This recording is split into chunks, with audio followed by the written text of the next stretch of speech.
Gaboromni yaadu burqaa bishaanii dhufeesi arguun fedha Yesuus ijaanii. Gaboromni yaadu burqaa bishaanii dhufeesi arguun fedha Yesuus ijaanii. Aga'uu nagaan gooftaa keenya Yesuus Kiristoos namoota Waaqayyoo hundumaa. Nagaa keenyatti aansuudhaan bara darbee faarfattoota gurmuu Yididiyaa jedhamuun faarfannaa afaan Oromoo damee lallaba Wallaggaatiin Yesuus yaa Waaqa jabaa kan jedhu albeema tokkoffaa dhiyeessuudhaan qilleensarra oolee namoota baay'eedhaaf eebbaaf deebii gadhata isaanii ta'eera. Namoota kanaatti dadhabbii guddaa dadhabaniif maqaa gooftaa Yesuus Kiristoosiin isaan in eebbifna. Amma immoo gurmuun kun faarfannaa albeema lammaffaa na tiksiteetta kan jedhuun yommuu dhiyaatu gammachuu guddaadhaan faarfannaa albeema lammaffaa kana dadhabbii guddaadhaan kan dhiyeessan faarfattoota gurmuu kanaaf namoota aarsaa kaffalan hundumaaf kadhachaa yoo jaalala Waaqayyoo ta'e yoo jiraannes albeemni kun Apostolic Songs kan jedhamuun ni dhiyaata.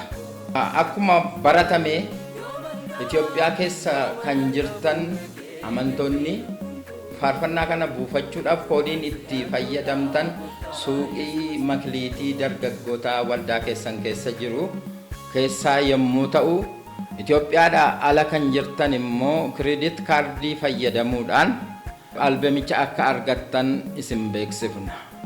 Waldaa ergamoota Itoophiyaa kutaa sirna barreeffamaatiif audio visual kutaalee lallaba Wallaggaa waliin kan dhiyaate.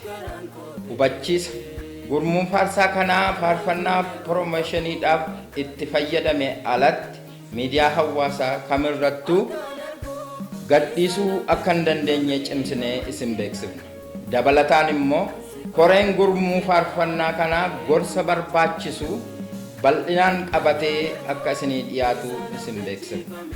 Kanaaf gurmuu faarfattoota Yididiyaa quunnamuu yoo barbaaddan miidiyaalee hawaasaa kan akka yuutuubii, feesbuukii, teelegiraamii Yididiyaa waldaa ergamootaa irratti argachuu ni dandeessu.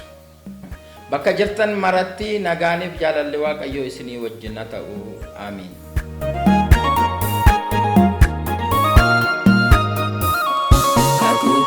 Raawwadhu isanaaf galtee ansin gatu sinnisu erganaan jettee sumaneega cimsina dhaabi Yesuus harka koo qabi biyyicha na dhaalchisi akka yaasuuf taalebi sumaneega cimsina dhaabi Yesuus harka koo qabi biyyicha na dhaalchisi akka yaasuuf taalebi.